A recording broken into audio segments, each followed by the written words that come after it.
Höccətül-İslam Hamid Kaşani. Əhl-i Beytin hərəmləri arasında İmam Hadinin əleyhissalam hərəmi hamısından fərqlənir. Çünki adətən imamın evi onun dəfn olunduğu yer deyil, lakin İmam Hadinin evi elə o həzrətin öz dəfn olunduğu yerdir. Şiələr Samira ziyarətində çox diqqətli və ehtiyatlı olmalıdırlar. Orada 3 imam addım atıb, namaz qılıb və yaşayıb. İmamın namusu, ailəsi ora qədəm basıb. Yəni oranın ehtiramı bir hərəmin ehtiramından qat-qat üstündür. Orada Həzrət Höccət namaz qılıb.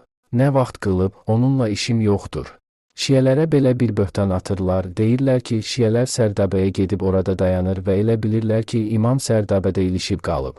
Bizə qarşı bu cür rəzil böhtanlar çoxdur. Tarix boyu bizə böhtan atan nadanlar həmişə olub. Axı şiəyə böhtan atmaq zalımlar və tağutlar tərəfdən həmişə rəvac tapıb. Nəticə etibarilə imam zaman orada gəzib dolanıb, namaz qılıb. Yəni sizə bir ünvan vermək istəsəm, Həzrət Höccətin başını səcdəyə qoyduğu yer elə İmam Hadinin hərəminin olduğu yerdir. İmam Əskəri orada ibadət edib.